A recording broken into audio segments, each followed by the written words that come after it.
Big announcement this week.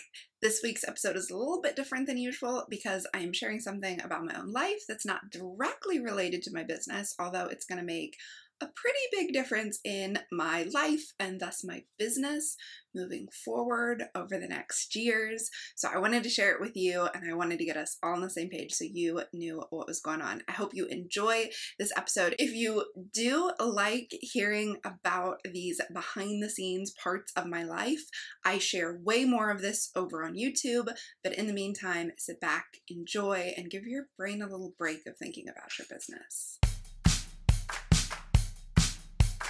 Welcome to Explore Your Enthusiasm, episode 212 with me, Tara Swiger.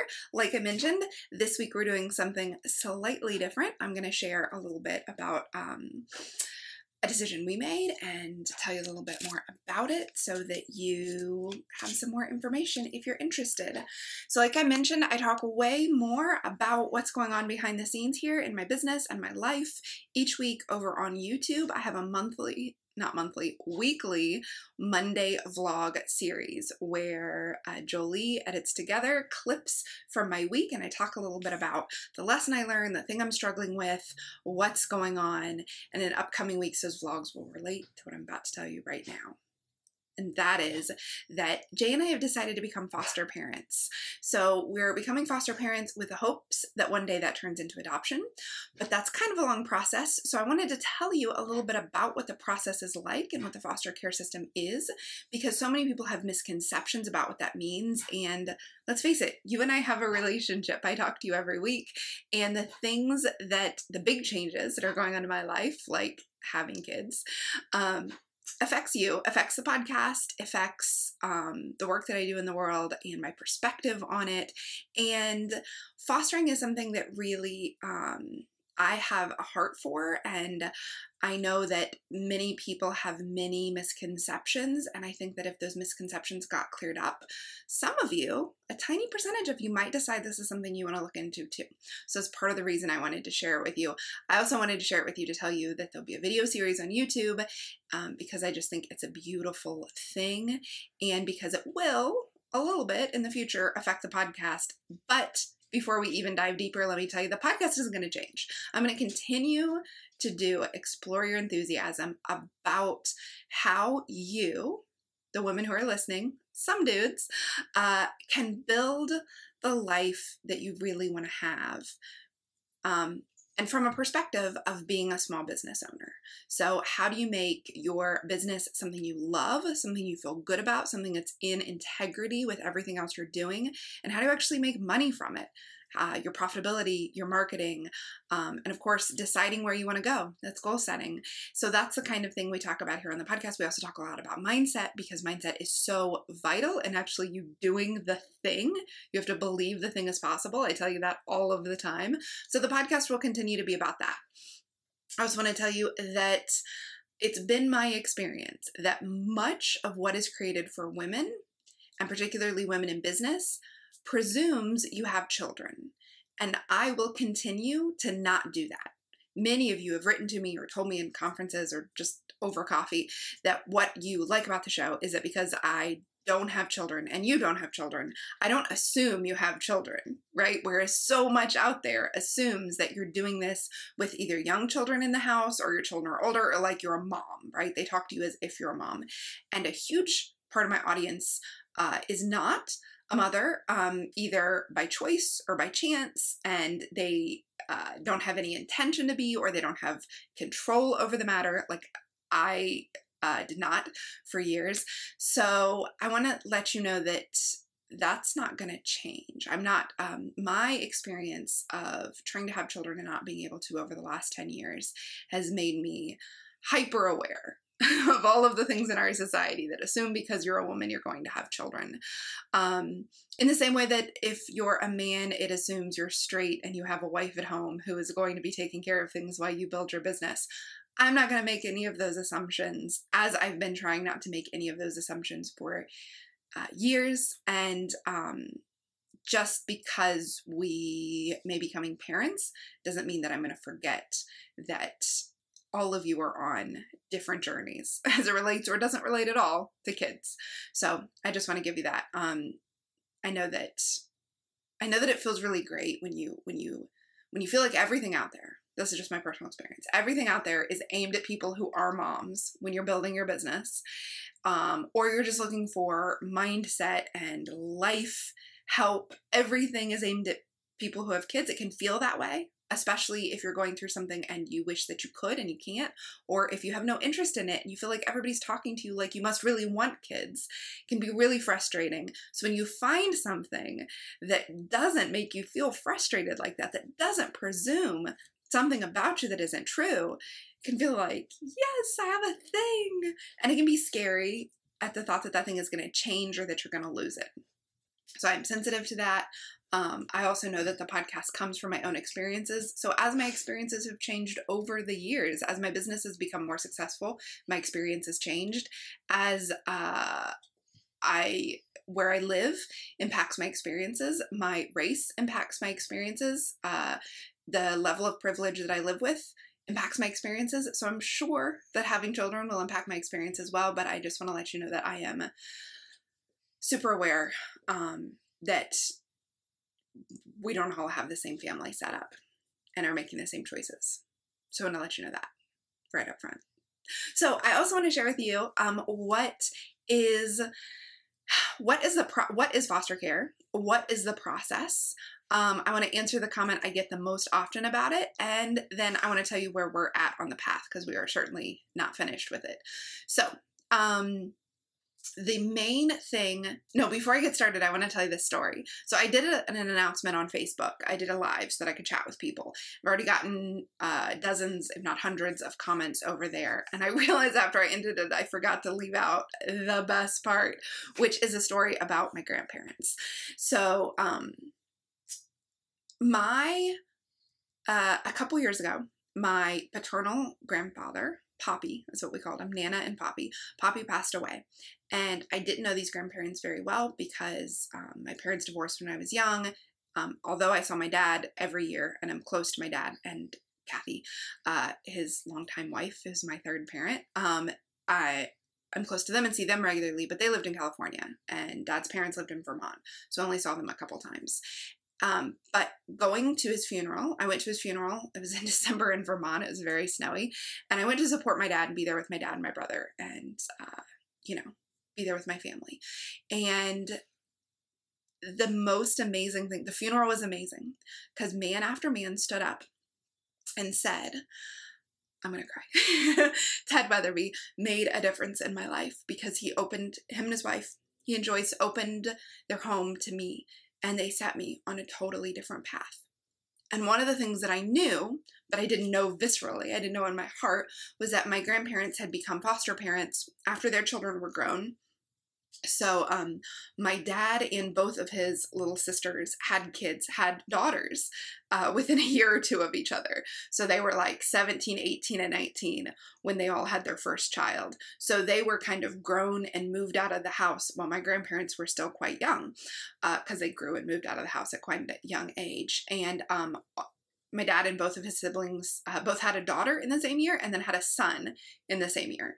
So I have cousins that are my exact age and my brother's exact age. And they were grown up, but Nana and Poppy weren't done. So they became foster parents, and they specifically opened their home to older teenage boys who are the hardest to place in the system because people are afraid that they're going to be dangerous, that they're going to be violent, that because of what they went through, they're scary.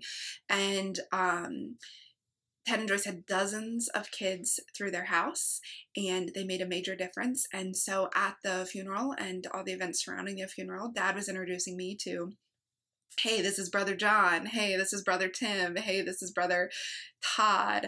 And these were young boys, young men that my grandparents accepted into their home to give them a home. And I don't know, I think one or two might have actually went through with adoption so that my grandparents could continue to be their parents even after they moved out of the house. Many of them, though, maintained a relationship with my grandparents, even though technically when you age out of foster care, your foster parents are no longer your parents. My grandparents stayed involved in their life, helped them apply to college, helped them apply to jobs, served as references for them, help them figure out how you dress for an interview, basically the things that your parents help you do. Many of these boys, actually, their biological parents were still in the picture. They just weren't capable of parenting the kids in the way they needed to be parented. So one spoke to me about how that he would go back and forth between his biological mom and Ted and Joyce, and you know, when she would have trouble, he would know long after he had aged out of the foster care system, he could call Ted and Joyce and they would be there for him. He would always have a place to stay. He would always have a place to get a meal. And so when it became clear this spring, I became really, and this is years after the funeral, but foster care at that point, I was like, there's no way I would have teenage boys in my house. I mean, I have 2 teenage brothers who are now 17 and 19, and they're horrifying. And I know them really well. I changed their diapers. And so that was kind of how I thought about the funeral. How amazing, how moving, how touching that my grandparents would do that. And but the idea of adoption has always been on my and Jay's radar, and every time any friend finds out we were not able to get pregnant, they would say, oh, I know so-and-so adopted from China, or I know so-and-so adopted from Africa. And I just thought, okay, well, that's not really applicable to the situation I'm in right now, because I'm in the middle of grieving what's happening. I'm not ready to think about next steps. But suddenly this May, I said May. It was April when I just was completely clear that, oh my gosh, I'm going to have a child and it's going to be through foster care and adoption. Now, I had read a little bit about the different decisions. I'm not going to go too much into those, but you can do international adoption. You can do domestic infant adoption. And this is, of course, only true for the United States. Every country is really, really different in how their systems work. Or you can do foster care and adopt through foster care. I'm not going to talk about the other ones. They tend to be more expensive, but then again, so is a lot of infertility treatment. So there's no judgment about how you choose to start your family. The thing about the foster care through adoption is you can either, there are many, many children, 100,000 children right now in the foster care system who are free for adoption, meaning their legal guardian is the state. Their parents no longer have the right to parent them, and they're open for adoption. And then there are another 300,000 kids who are in the middle of the system. And I'm going to kind of explain how that path works for those kids. Not everybody who enters foster care needs to be adopted. Many of them are returned to their biological families. But I just felt very clear that was the way to go. So I went to the DCS, Department of Child Services website, and I looked up when the next classes were. I'm going to talk about what that process is as well. But when Jay and I were talking about it, he was, of course, open to it, which I had known. He said, you know, this is actually like a really beautiful thing to pass on to our children, is that, you know, some people pass DNA and genes onto their kids, and everybody passes their family culture onto their kids. And one of the things we'll be passing on to our kids is the legacy of Ted and Joyce and what they chose to do, and the way they open their homes. It's gonna make me cry. When I called my dad, I got 2 words into, we're becoming foster parents, and he was bawling. He's like a big burly motorcycle driver, former Marine. So we all have a heart for this. Now, that's my Poppy story. I want to make sure I told it because I wanted to honor him and where this, it's like a family trait, you know, opening your home to children who need care. I realize now is part of our family culture that we'll get to pass on to kids. So one of the things that I hear most often from people who want to become, or people who hear that we're becoming foster care parents, and the thing that I've read lots of posts on and I've seen lots of comments, is I couldn't do that. I'd get too attached. Because I mentioned that thing, kids who enter foster care don't necessarily need to be adopted. Many of them are reunited with their birth parents. Something like 70%. This is the latest stat I read in a book. 70% are reunited with their birth parents. So that means that when a child comes into your home, they're not necessarily going to be your child forever, but you're going to parent them and love them all the same. And the idea that you become too attached is the entire point, because these kids, and especially, all kids, need to learn how to form healthy attachments with caring, stable adults. This is a massively important thing for our development, for our mental health, for our ongoing physical health. Actually, studies show that having formed a healthy, stable attachment in your childhood predetermines how you'll be able to form attachments when you're older. And not having that attachment, having what's called chaotic attachment, can really impact not only your emotional health and your relationships later in your life, but also your physical health. So there's an amazing TED Talk where Dr. Nadine Burke shares that ACEs, adverse childhood experiences, impact your physical and your mental health far into your lifetime. And that's what these kids whose parents, for whatever reason, aren't able to parent them for a time, that's what they're going through.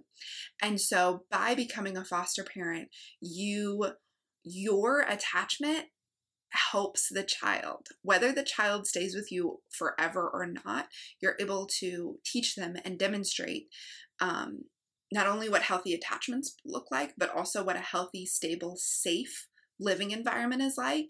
And depending on their age, you can also teach them life skills and things that they might not have learned elsewhere, like how to get dressed for an interview, how to talk to somebody who's in authority, how to make your bed, how to brush your teeth daily. There's a whole wide variety of things that not every child learns at home, and that by bringing them into your home, you can teach them, even if it's only for a short period of time, you can still make a real impact. And I believe that. And I believe that when you focus on how it is for you, for me, when we think about, well, we want a kid, then of course, foster care seems like one of the most precarious ways to go about it. But when you center the child and their experiences, I see that it would be worth the pain for me in order to provide love and support and stability for the child, because they need it, right? One of the things that they say a lot in the adoption world is that the purpose of adoption is not to find a family, children, but to find a child who's in need of a family, a family. So when you switch your thinking and you think about, like, what could I provide to this kid, as opposed to what can this kid give me, fulfill my want for a child, it becomes obvious that foster care is a way to love on them and give them something that they might not otherwise get. And we know we would be a stable, loving, safe home, and not every foster care is at home, and not every option for kids who need care is that safe and loving.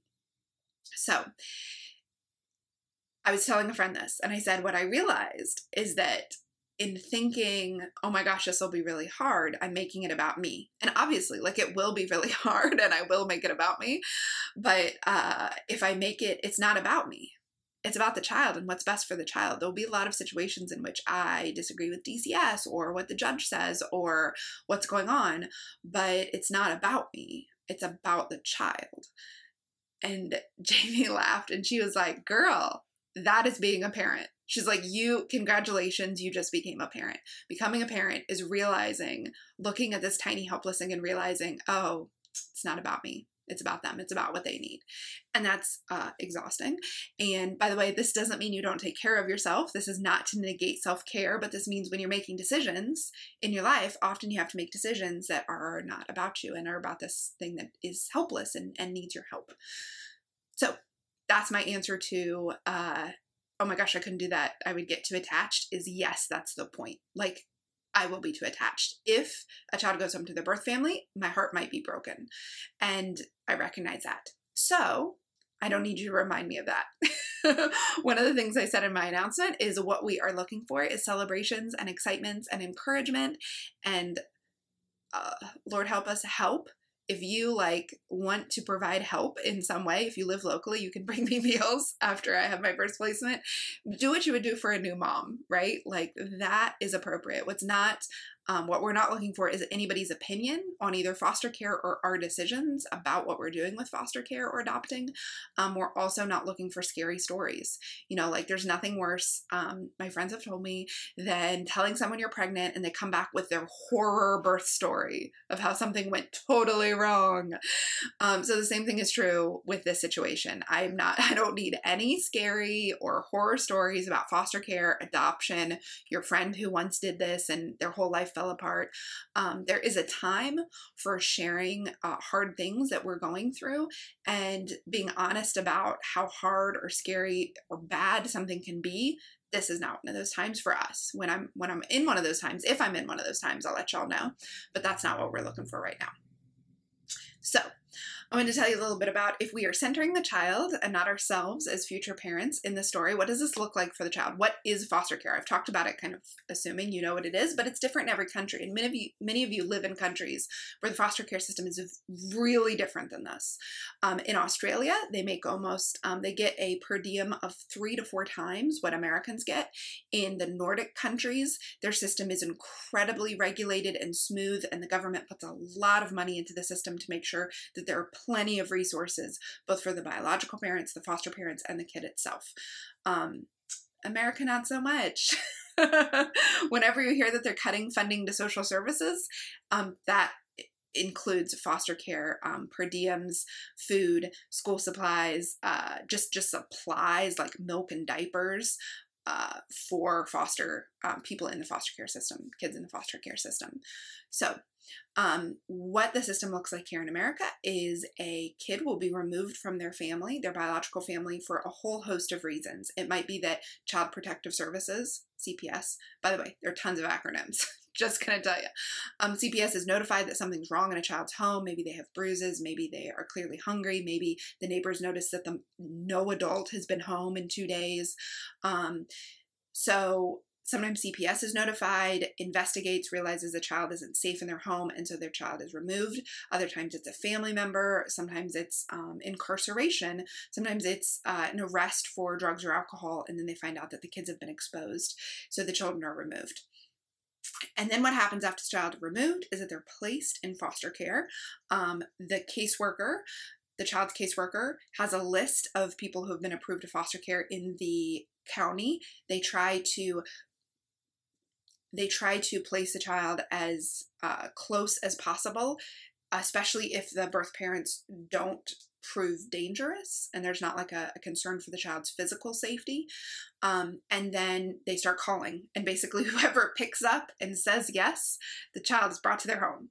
Now, what happens after that is there's a whole spectrum of ways it can go. So I'm going to start at first, let me say, the goal of the Department of Child Services is first reunification.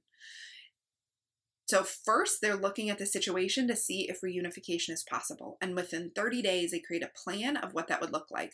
So the biological parents get a caseworker and a plan that they need to work in order to be reunified with their children. Sometimes a kinship placement is found. Maybe grandma can take the kids in. Maybe aunt or uncle are like willing to take them in. There's a lot of kinship placement, especially across Appalachia.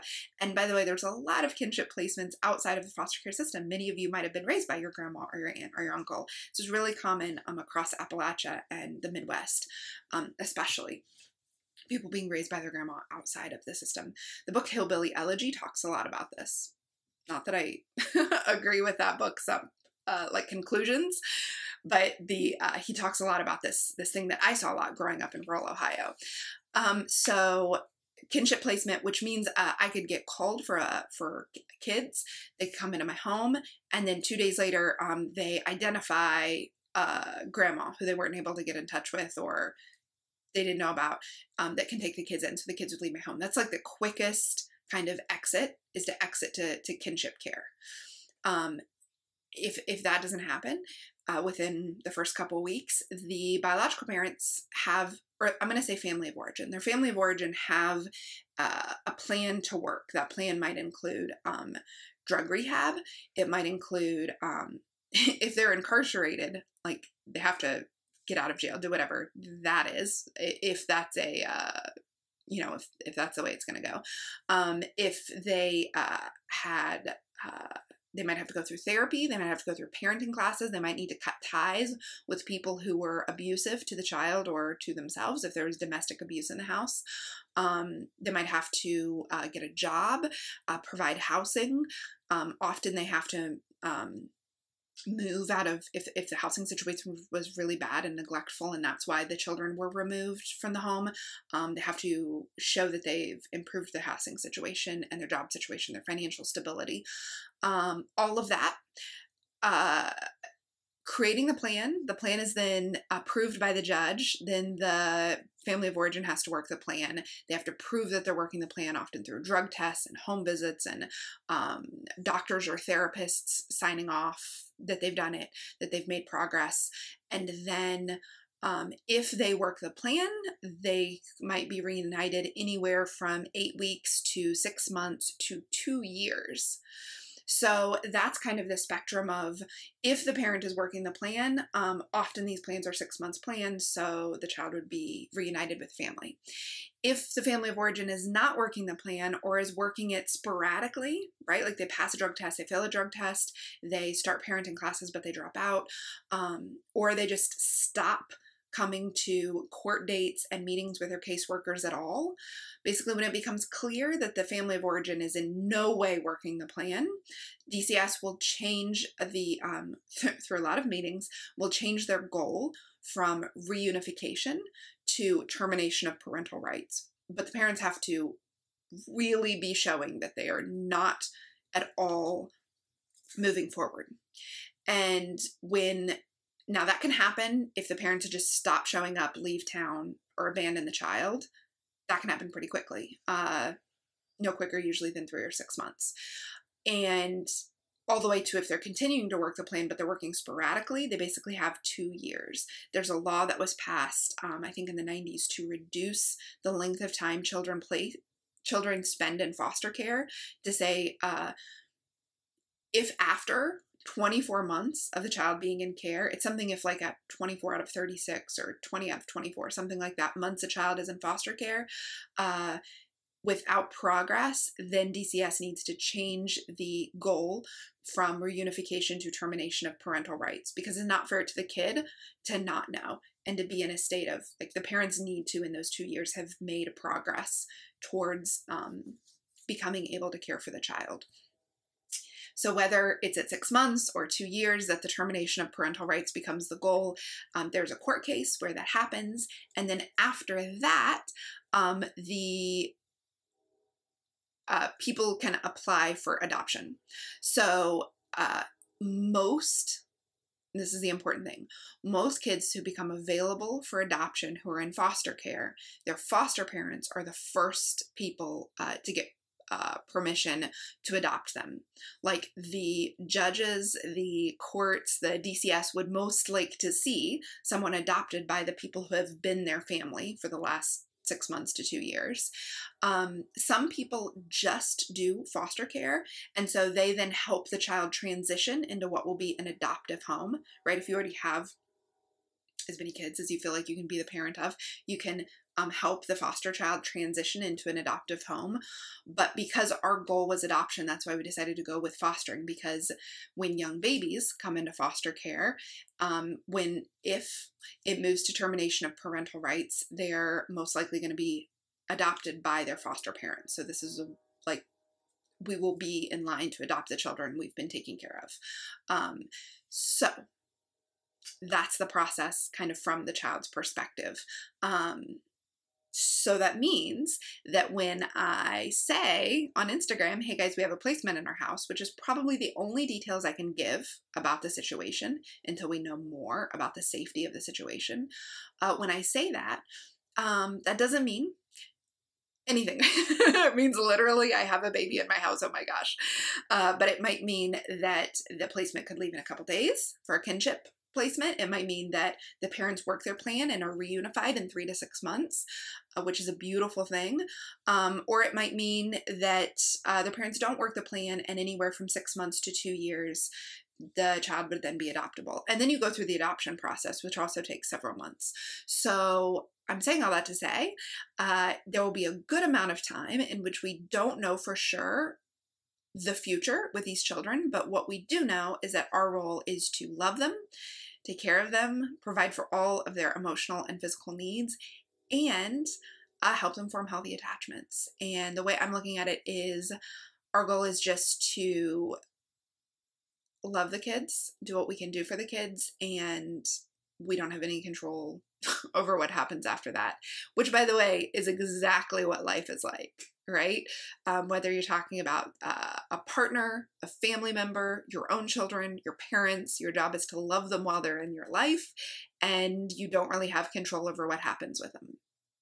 So I think that's important to realize, because a lot of people are like, oh, like, why would you choose a situation in which you could lose people? And, you know, I love to give you guys tough love. Guys, we live in a universe in which you are choosing right now to lose people, to love people who you may lose. We all will lose people that we love. And yet you're still choosing to do it. You don't close yourself off from your parents or your grandparents or somebody who has cancer, or your partner or your children, because you might one day lose them, right? That's not any way to live. So throughout this process, my motto has been make choices out of love and not out of fear, because making choices out of fear just leads to a small life where you don't do a lot and you don't have a lot of love in your life. So I'm choosing to make choices out of love. Now, what the process looks like for us is we take a series of parenting classes. They're not just parenting classes. They're also like, how do you navigate the DCS system? A lot of what I explained to you today, I learned through these classes. We also learned last night, we got CPR first aid, I don't think certified. It's like certified, but not licensed. I don't know. CPR and first aid classes, classes on cultural diversity, classes on effective discipline, which is really kind of the only parenting class on how to navigate DCS. And yeah, we're about to end those classes. After those classes, we enter the home evaluation period, often called the home study. But what it really is a big binder full of questions about our life. Also, a lot of things we have to sign over, like HIPAA, that we agree to certain discipline, to not do certain disciplines, photos of our house, of our pets, of us, our autobiography, like what our home life was like as a child, what our mental health is like now, what our sexual experiences were like. And you don't have to go into detail. So by the way, that last thing, one of the choices, so the question is, what were your early sexual experiences like? And one was like positive, good. One was like unwanted. One was like, something. And then the last choice was unremarkable. And my friend just cracked up. Unremarkable as a choice is just hilarious. But actually a lot of the what was your relationship with your mom like? Unremarkable is an answer to a lot of them.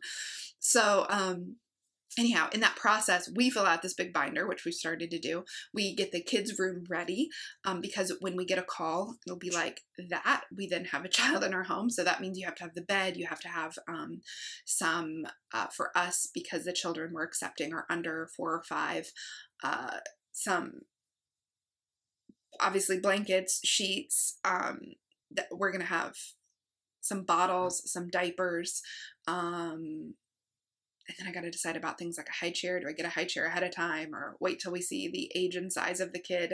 A car seat, so that you can, bring the child to their doctor's appointment, which you need to do in the first 48 hours. But I've got ahead of myself. So the home study process, we get the home ready. We also have to lock up our medicine, get a fire extinguisher, make sure all the fire smoke detectors work in our house. And we meet with a social worker who's going to write the home study, which is like writing a report on us that gets sent to the state for us to get licensed. And that person meets with us 4 times, at least one time in our own home, where she'll see the room is ready for the kids. She'll check that there's no wires, which, as I say that, like all these wires connecting the computer and the microphone and the diffuser are all over this room. Basically, that your room is safe for kids, right? And there's a big checklist that has to be checked off. And then we meet with her and we get kind of interviewed about her. What will our parenting style be? She meets with us both together and separately, I think, to make sure we're on the same page and we don't have vastly different ideas of what this is like. And then she writes a report. It gets into the state. We get approved. Most people get approved unless you are showing real red flags of all kinds of things. I mean, they also do a background check. We got fingerprinted. You do a physical. Basically, they want to make sure, like you think, if your child had to be taken out of your home because something happened, the person that they went to live with, you would want to know that they had been checked up one side and down the other, that they had been talked to, that they were not, like, that they were as stable as a normal parent would be. So that is, right now we're ending the classes. We haven't started the home study process. The person hasn't contacted us yet. Hopefully she will soon. That process could take anywhere from, since there are 4 meetings, I imagine the quickest it's going to happen is 4 weeks or to several months, depending on how busy that person is, when she can meet with us, how quickly we get stuff done and get it back to her. And after that, we'll be licensed. After that, so that's, like I said, anywhere from, let's say, 4 weeks to 3 months. We're actually going out of town at the beginning of August. So even if we got licensed at the beginning of August, which would kind of be the closest, we couldn't take a placement till we get home, mid-August. So that would be the soonest. The latest, probably about December.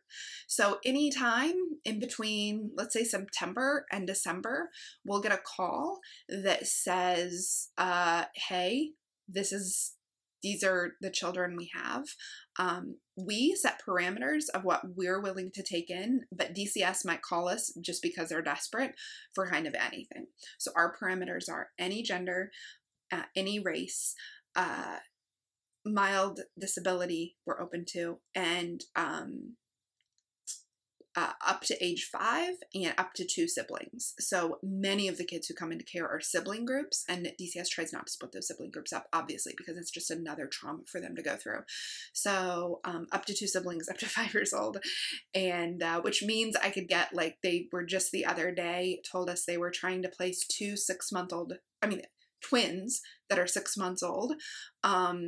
Or it could be a newborn and a 2-year-old, or a 2-year-old and a 5-year-old, kind of any combination. So we'll get a call about all kinds of kids. We, they might have 2 17-year-olds and call us because they're desperate to find a home. And then when we say yes, sometime in the next 24 or 48 hours, they'll bring the kid, or we'll go pick up the kid. And then what happens is then it kickstarts like the new placement kind of scramble, which is you have to take the kid to be, if they just came into care, and it's not that they're moving from another home to your home, because sometimes things happen in foster homes and they can't keep the kids who are there. So you might be getting the kid moved from another foster home. But if they just came into care, they need a doctor's appointment in the first 48 hours, which we'll take them to.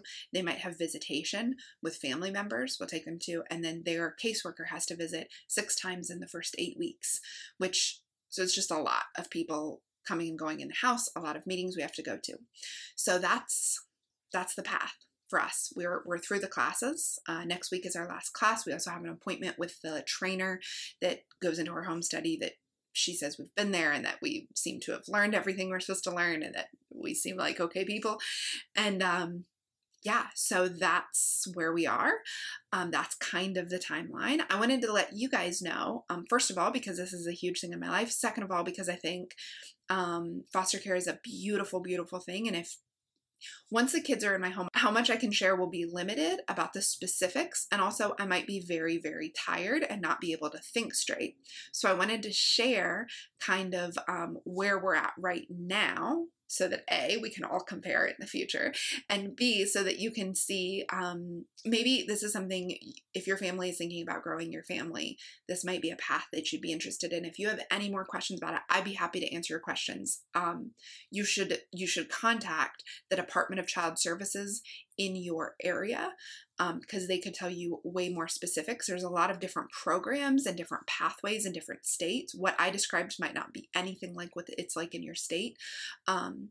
And yeah, but I'm always happy to talk to you about it. So send me a message, ask questions. I know many of you have already contacted me that either your parents are fostering after you moved out of the house, that you fostered, or that you went through some other way to do adoption, and so that you're really passionate about adoption. I know several women here locally, before I even started this process, who had fostered and adopted newborns. They got the babies into newborns, and the adoption process went through when they were about 2 years old. So we're setting our expectations at we won't have adopted children, like know for sure that they're forever our children for 2 years, because I'd rather set my expectations at that than constantly be like disappointed and flustered. I'm sure I'll be disappointed and flustered, that's life. Yeah, so our expectations are like at about 2 years. And at that point, I'll be able to, once they're adopted and they're our children, I can post all the pictures I want on social media. But like I said earlier, this is still going to be about a show for how to build the life that you want to build, whatever that involves, with no assumption that your family or your finances or your community is like mine. I try really hard to check those assumptions, but so I wanted to tell you because it might be something you're interested in doing. I also wanted to let you know, if you're not watching the Monday vlogs over on YouTube, if you haven't subscribed to my YouTube channel, in a couple weeks, I'll be releasing. I actually shot videos throughout this process because I learned stuff each week on the 6 weeks of classes we took. So what I did is each week I shot a video. I sat here and I just talked to my computer before we told anybody else about what I was learning as the process went on and how my perspective changed. I also did a video about the big binder, the home study, what that involves, all the questions they ask. And I'm going to be doing more, but instead of putting those here on the podcast, they're on the weekly vlog.